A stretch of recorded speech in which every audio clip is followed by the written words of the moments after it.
Hi, I'm Shona Kichi. For many years now, I've had this general sense that I wasn't yet all that I am, or more of a sense of a general disease and sadness about who I was being in the world. It didn't feel like I was all me. And I for many years I've been a student of life, if you want to call it like that. I've been asking the big questions: why are we here, and what's the point? uh, and really, over the last year and a bit now, I've been on a very specific journey to discover, well, who am I? And in it, what I think one of the basic foundations was the sort of concept that there is two versions of us, and the two versions of us is not something that I've uncovered. It's something that has been talked about in many guises throughout the ages, from Buddhism to I think Socrates. I mean, there's been many references to what quite simply is the person that you were born as and the person that you've become. So we come into this world as anyone who's had a child knows that they're not an empty vessel. There is a unique set of traits and a personality there, talents, gifts, perhaps even a purpose.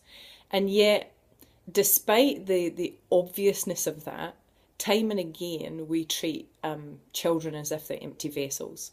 Now, I'm a parent, and I know I do it. So, there are certain things where it might be their safety, or the safety the safety of the property around them, my own sanity. But it's more often than not that, right. I see the beauty in my children, but rather than recognizing that beauty, it would be more common for me to be in that relationship with them, to be talking about what they shouldn't be doing. And a while back, I came across a lady called Mary Willow, lovely lady, who was sort of going over again the stages of development in childhood, and something sort of clicked with another great talk that I had heard from Dr. Bruce Lipton about genetics and the development of our subconscious, and the thoughts, and the way that thoughts interact with our what we manifest in our life.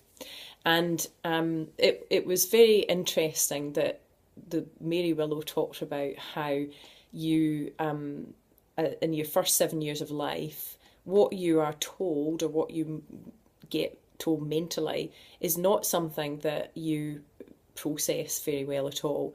The way that you are learning in those first 7 years is through your senses. And so, and then she goes on to talk about how the 7 years after that, you're learning about your emotions. And then it's not until your teenage years that you start to learn about the rational, from a point of the rational mind.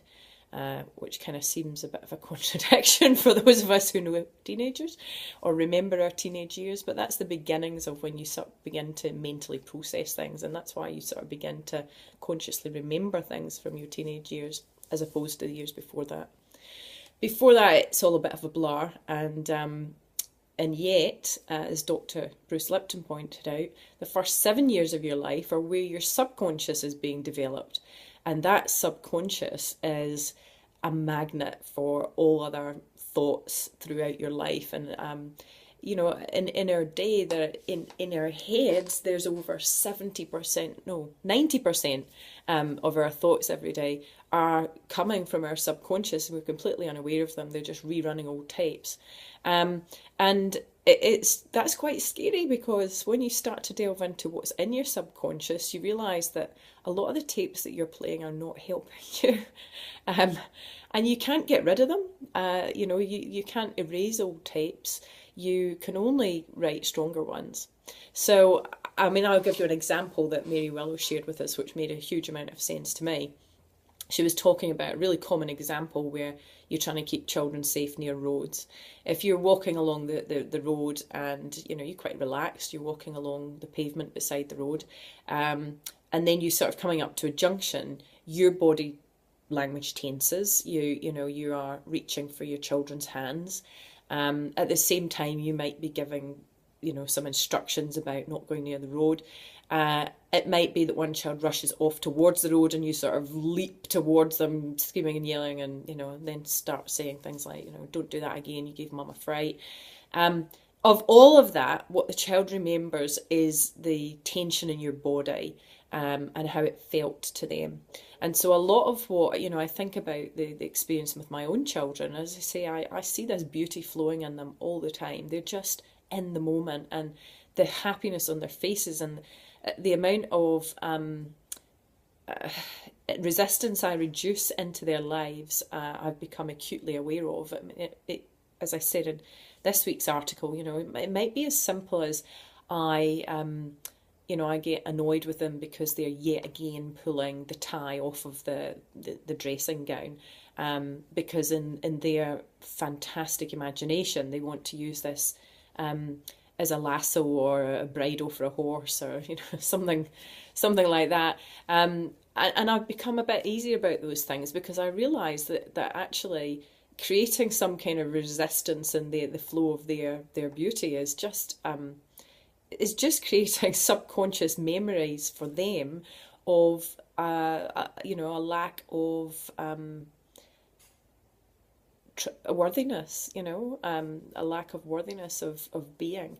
And all of us have those things going on in our subconscious, and I very much focus on that in this week's article. But as the title of the article suggests, the thing that stands between us and our most desired life, our best life, is actually our subconscious. And it's the subconscious that really is what stands between the real you and the you that you portray to the world through CVs or resumes or whatever you want to call them, the you that's out there functioning every day. And there's been many words used for that. There's lots of scholarly words for these things, and I just don't retain the level of detail to pass them on to you. But there's the ones like there's nature, the person you were born with as, and nurture, the person that you became. And we talk about ego being the person that you present to the world, and there is the authentic you underneath all of those layers. I personally, as I've gone through my own journey, I've discovered that, I have this image in my mind of the Michelin Man. I mean, I was brought up in the UK and I live in New Zealand, so Michelin tires are quite familiar to me, and they have a little logo of a man who's really made from tires, and I look at him and think, gosh, he really looks like he's wrapped in a lot of layers. And that's the way I see us as people. We've over the years we wrap ourselves in so many layers of beliefs about ourselves, that we do a disservice, because you end up in this place where you kind of don't really know who you are anymore, and there's a general sense of dis-ease, or you strongly identify with the person that you've become and the traumas of your life. And that's not healthy either, because, unless that's your authentic self, then it will be creating circumstances in your life that really aren't going to be your best life. So we start with this general idea of there being two versions of us, and that sets us off on a journey of discovery. Because if you can, find the real you, then without sounding too hippie about it, you really do set yourself up for a much happier life, a life that you deserve, and the life that the world needs. You came into this world with such promise and such potential, and this world needs people who are interacting in it from an authentic place. So if you'd like to know more about about my own journey or how you can undertake your own journey, then you can go to shonakichi.com. I publish articles weekly in there about the things that I've observed and found, and I look forward to sharing more with you and hearing more from you. I do love to hear people's comments and hear about their experiences, because it always gives rise to more questions, and therefore more answers follow.